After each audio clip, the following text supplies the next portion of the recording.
Good morning from Hobart. If it's a bit echoey in here, I'm in a warehouse apartment and it's raining a lot and it's lightning. So if it gets loud, I do apologise. I'll do the best I can with the space that I have. So is there anyone out there in Facebook land that wants to jump on and hear about this weekly live show, which is number 5? Hi, Candy. Parenting what the fuck, or WTF, if you don't like the swearing. How you going, honey?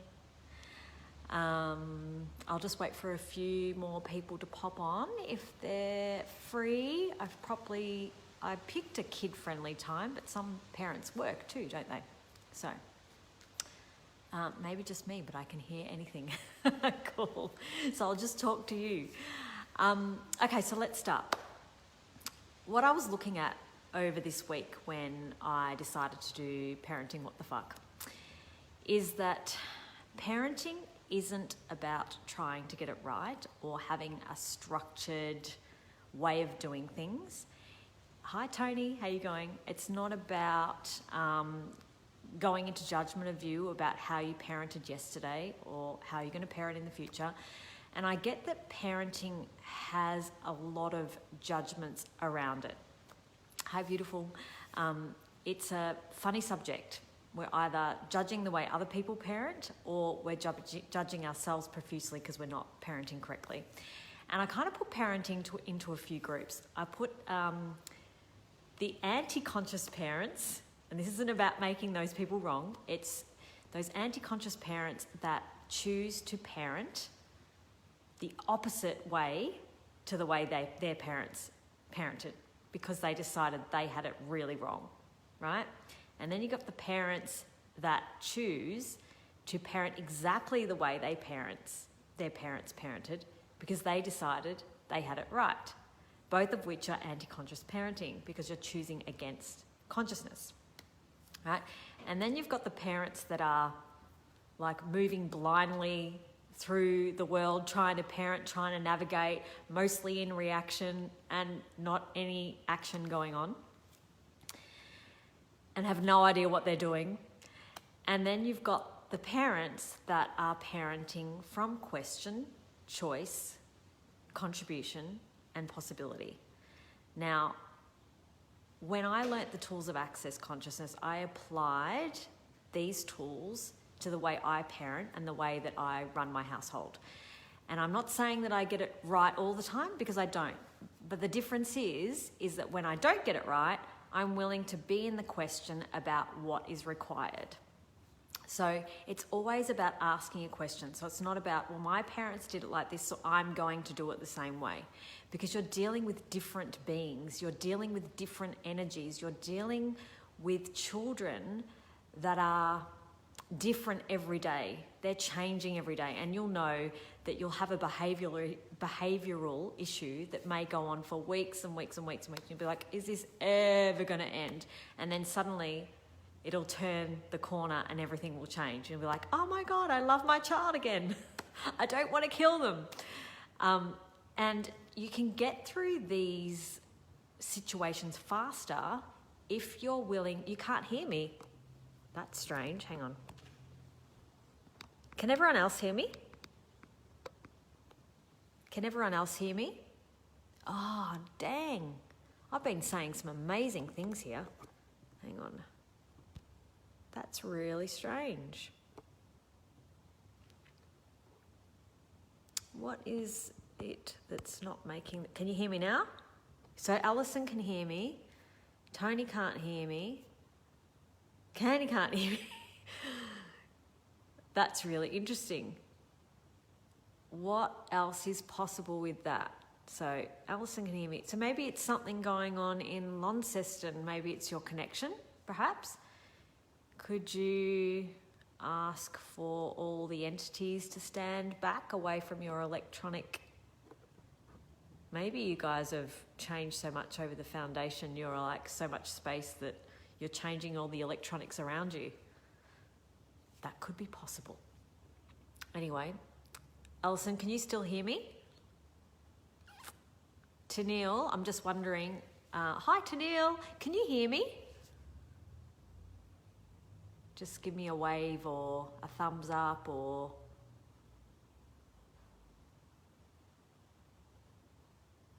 Tennille's probably driving, so she can't. Yes, okay, cool. I'll just keep talking then. Awesome. So it might be the connection in Launceston, I'm wondering if you guys can't hear. Anyway, or something else strange and crazy is going on. Okay, so where was I? I don't even know what I was talking about anymore. I'm so distracted. I'm not being present in my life. I guess what I was just saying was, you know, every situation is different. Every event with your children is really different. And it's about being in the question and stepping into what is possible and what is required in that moment when it comes to your children. So what tools I use in my household, and often I get feedback from a lot of people, is that the feedback I get about my children is that they're very happy. And I think if you've got happy children, then there's something that you're doing, you're on the right track. That's what you're desiring, to have happy children, right? And the rest of it doesn't matter. Doesn't matter how you get there, as long as they're happy, right? So some of the tools that I live by are 10-second increments. So what does that mean? Well, if my children are doing angry and they're having emotional outbursts or they're acting crazy, I teach them that they've got 10 seconds to choose that and to always know that they've got another choice available after that.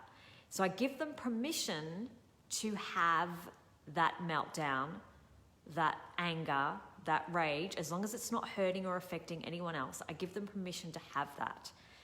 Because, you know, if someone tried to stop you from having an emotion, how would you feel about that? And what you've got to understand is that they're big beings in little bodies, so they are aware of stuff too. So if you allow them to have that moment, you're giving them permission.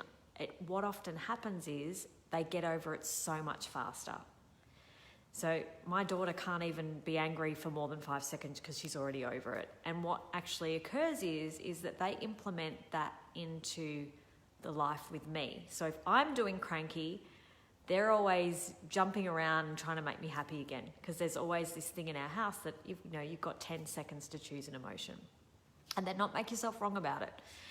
And then the other tool that I live by is interesting point of view. I have this point of view. Now I've started teaching. I don't ram these tools down my kids' throat. It's not about that. I don't come home with the manual and go, right, mummy is going to read this section from the manual tonight and we're all going to sit around the table and you're going to learn the tools of access consciousness. It's really not like that at all. It's really about me implementing tools as I go along. And interestingly, interesting point of view, I have this point of view, is a tool that I just taught to my son recently because a situation arose where I could use it. So, something was irritating him. And if you know about interesting point of view is where you are observing a situation. You're in total allowance for whatever that person is choosing with no point of view. You're not aligning and agreeing, and you're not resisting and reacting. You're just watching the situation from a different perspective, because then you know whether to take action or not to take action. And this case, hi Kayan, how you going? In this case, my son was irritated by this little girl at school who was chewing rather loudly. Tennille knows this story, it's pretty funny. She was chewing rather loudly. He came home and he said to me, oh, it's so annoying. She chews really loudly and I told her to stop and she just won't stop. And I said, well, what if you were interesting point of view about her loud chewing? So what you need to say is, interesting point of view, I have this point of view about this little girl's chewing. Interesting point of view, I have this point of view about this little girl's chewing. And what occurred was, as soon as we said it once together, he started laughing. So as soon as something lightens up for you, it's let go of that electrical charge that was holding you captive. And then you can actually get on with life and actually be free and happy. Anything that you have a fixed point of view on holds you captive and you have no freedom. So in this case, that's what was occurring for my son.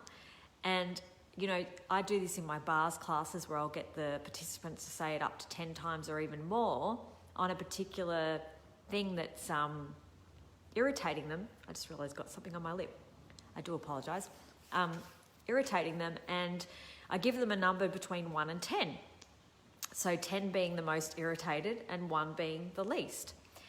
And over a particular thing. It could be over money, it could be their husband, it could be their lover, it could be one of their children, it could be something going on at work. And I get them to repeat, interesting point of view, I have this point of view about the particular subject that's irritating them. You say it up to 10 times, they've given their irritation, say, a 9 or an 8, and then all of a sudden, after saying that 10 times, the electrical charge on it has gone down to 1 and 2 or 3 or halved. Sometimes you may need to see it a few more times than 10 times to get that result. But that's a really, really wonderful tool to use with your children to teach them how to be out in the world. And also for your family, because, kids can be really irritating, right? They can be joyful and amazing and wonderful, and then the next 5 seconds they can be pains in the butts, right? So it's a really fabulous tool to use on that too. Another go-to tool that I use a lot in my house for my happy kids is, who does this belong to? So if they come home and they're acting weird and out of character and not themselves, we do, who does this belong to? Or if they've got pain and suffering in their body, or they're feeling uncomfortable in any way, who does it belong to? Because 99% of your thoughts, feelings and emotions don't actually belong to you. 99%. That's a huge amount. So if you're willing to use who does this belong to for every thought, feeling and emotion that you have, and teach that to your kids as well, they don't come home with half the things that they're dragging around from school, from all their friends and the teachers and whoever's in their classroom, and then bringing it home and acting it out in your house too. Hi, Angelica. So, Alison, I need to try this on my partner. Apparently, it irritates him how I stir my coffee. Oh my God, that is so funny. I actually need to use it on my partner too, because there's some irritating things that he does as well. Oh my God, that's so funny. Yes, do it. See what happens. Oh, far out. And that's the thing about these tools, they are really freaking amusing. Like, if you can get to the laughter, how much more can you unlock? I mean, come on, tears. Yeah, sometimes it's nice to have a good cry to unlock some stuff. And also, laughter will create more for the planet. And that's one of the things that I do with my kids a lot. Like, there's a lot of laughter, there's a lot of fun in the household. We don't take ourselves seriously, and if one of us is cranky, there's always another one like willing and ready to pull the other one out of it. And then on top of that, even though we do have a lot of fun, there's respect as well. There's like, no, you've crossed the line. That's not acceptable, and I won't tolerate that behaviour. We're definitely at that. That's definitely a thing in our house as well. So it's really important to have fun, but also teach your kids when there's boundaries as well, because they're going to learn to have respect out in the outside world too. So who does this belong to? Asking them, teaching them that tool, living that tool in your own life too will change so much. The other one I like to use is, with my kids is, what are you, because they're big beings, right, in little bodies. So you want to ask them what they're aware of. They'll be aware of so many things that you may not be aware of. So if they're acting out and being crazy, what are they aware of? Ask them, start empowering them to know what they know, instead of you always having the answer for them and you always being the one that's a leader. I like to include my kids in what they know and how they navigate the world as well. It's not all about me, it's about them too. And this will help them to be leaders in their own life too, and I think that's really important. And finally, I think I mean, kids don't do this as much as adults do, but get out of judgment. Get out of judgment of you and the way you parent, and get out of judgment for whatever you did yesterday that didn't work out so well. It's about always being in the question and knowing that you've got a different choice available right there, ready to be taken in that moment. If you stuff up, you can always say, hey, I didn't handle that situation very well. I've said that to my kids before. Hey, mummy didn't handle that situation very, very well. I'm sorry. What else is possible here? And let's try again. Let's give it another go. So they're my few tips. I hope they helped. If there's anything else that you want to know, please put it in the chat. I know when I asked the other day, I said, what does everyone want to hear about? And there was a few requests for parenting, hence why I have decided to do the parenting this week. And someone asked about iPads and electronic devices and what you do with that.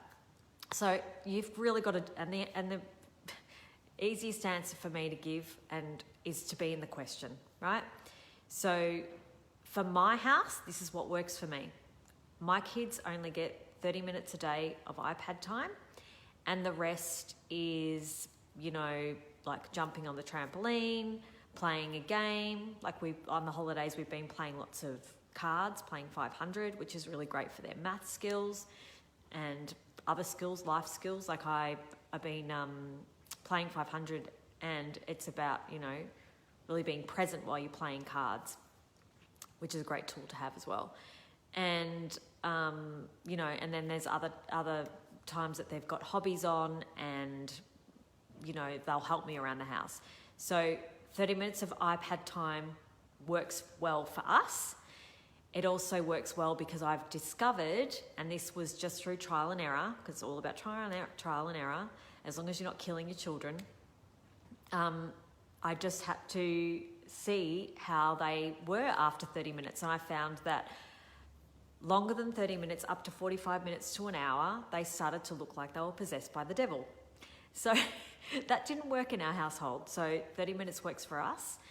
And also, if there's a situation where, there are no other kids around and it's a very, very boring environment for my children for whatever reason, then I'll allow them to have more iPad time. So I base it on the situation that we're in. So I'm always in the question about that. So you've got to do what works for your family. If longer works for you, that's great.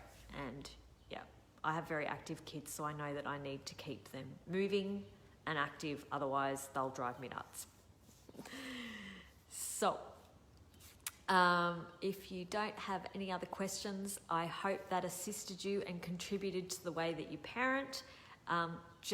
It's really about being in the question, contributing whatever is required in that moment, and it's going to be different every single day because you're dealing with beings that change all the time, and so do we. So, and the situations changes. So, yeah, always being in the question and never having the answer. And if you are stuck for whatever reason, ask someone else. Ask what they could contribute. I always find that if I ask other people or I research something will pop off the page that feels light for me. So if that helps too, something will pop. Anything that feels light, then that's what I follow. I follow the energy of what feels light when I parent. So I hope this helps. Parenting, what the fuck? And that's a wrap. Thank you guys for watching, and I hope you have an amazing rest of the day. And Alison, I'll see you tonight. Yay! See you all. Bye for now.